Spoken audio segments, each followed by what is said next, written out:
All right, we're going to break down one of the most legendary fighting forces in all of history, the Roman army. But here's the thing. We're not just going to pore over old, dusty records. Now, we're going to see it through the eyes of someone who was actually there, someone who witnessed its terrifying power firsthand. And that someone is the historian Josephus. And Josephus kicks things off with his absolutely killer insight. He says, for the Romans, there was just no such thing as an off-season. Peacetime didn't matter. He wrote that their weapons, and I love this phrase, did always cling to them. Just imagine that. This whole idea, this philosophy of being constantly ready, well, that's the key. It's the key to understanding everything else about them. So that gets you thinking, right? It brings us to the big question here. What really made the Roman army so unbeatable? Was their massive empire just dumb luck, a gift from the gods? Or was there something baked into their very system that made their success pretty much a sure thing? And that's why our guide for this is so perfect. You see, Josephus wasn't some Roman fanboy.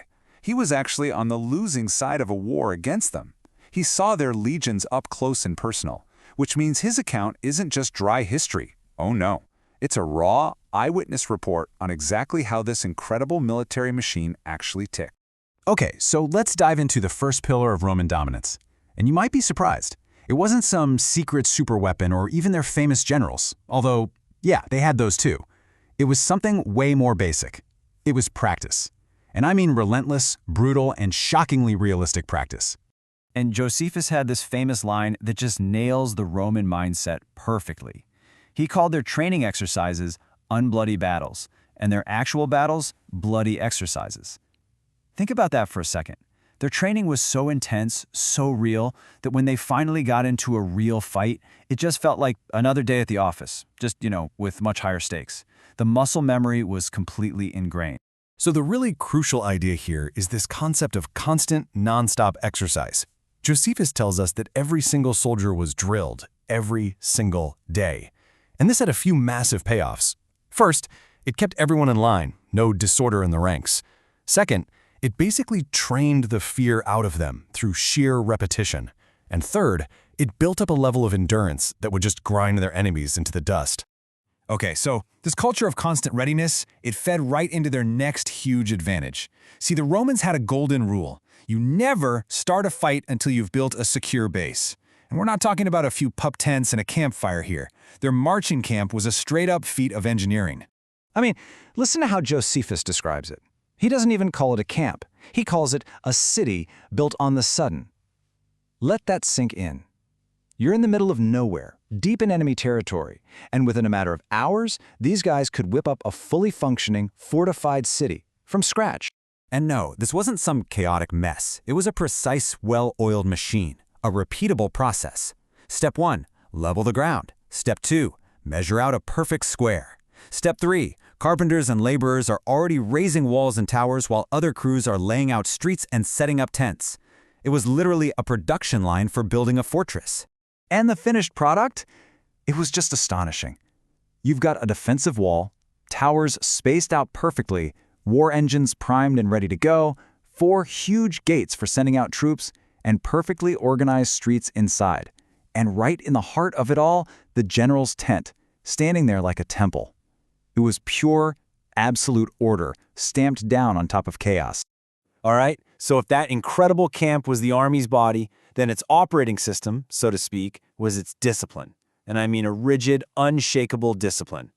Absolutely every part of a soldier's day, from the moment they woke up to the moment they slept, was run by signals and a crystal-clear chain of command. Just take their morning routine, for example.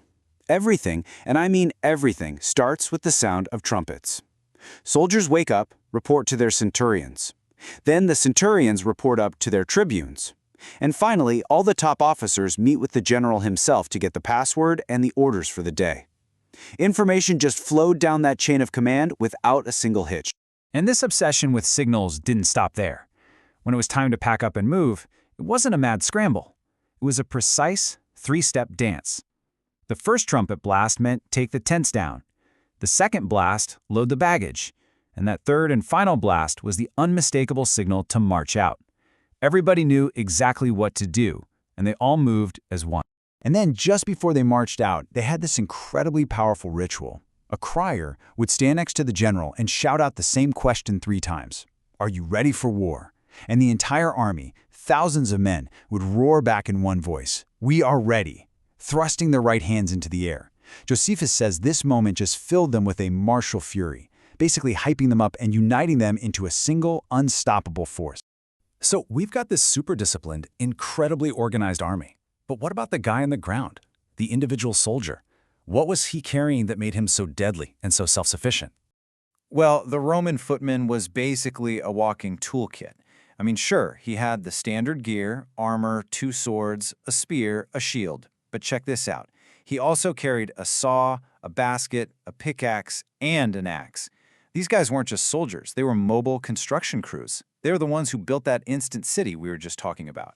And on top of all that, they carried 3 days' worth of food. They barely needed a supply line. Now, the horseman's gear was a totally different story. It was all about speed and combat. You've got a long sword, a long lance, a shield strapped to the horse's side, and a quiver full of darts. Their whole job was to be the shock troops, to move fast and hit hard, perfectly complementing the slow, grinding power of the infantry. Okay, so let's recap. We've got relentless practice, amazing engineering, ironclad discipline, and the perfect gear. That's a lot. But there's one final piece to this whole puzzle, and that's the Roman military philosophy, the mindset that held the entire machine together. And this is where Josephus points out something absolutely crucial. The Romans valued careful planning, what he calls counsel, more than anything else. They had this belief that it was better to fail with a good plan than to win by sheer luck. Why? Because luck makes you sloppy. But a mistake that comes from a well-thought-out plan, that's a lesson. That's something you can learn from and correct for next time. And you can see all of this come together on the battlefield. The whole army moved like it had a single mind. Josephus talks about how their ears were tuned for every command. Their eyes were constantly scanning for signals, and their hands were ready for action in a split second. They really weren't just a bunch of guys fighting together. They were a single, living, breathing organism of war. So what was the end result of this incredible system? An empire, a massive empire stretching all the way from the Euphrates River to the Atlantic Ocean. And as Josephus makes crystal clear, this wasn't an accident. It wasn't luck. It was the machine itself, this predictable, repeatable, and absolutely overwhelming system that made the Romans the masters of the known world. But all of this brings us to one last really fascinating question. Why on earth would Josephus, a man whose own people were crushed by this very army, write about them with so much detail, maybe even a little admiration? I mean, what was his angle? Was he just a sellout, or was there something much deeper going on? Well, he gives us the answer himself right at the end. He says he wrote all this, not really to praise the Romans, but to do 2 things, to comfort the people they had already conquered and to warn off anyone else who was thinking about rebelling. The message couldn't be clearer. Listen, you weren't beaten by bad luck or a few bad decisions. You were beaten by a system that was fundamentally superior to yours. And if you try to fight it, you are literally choosing to be destroyed. What a chilling, powerful warning coming from a man who saw it all with his own eyes.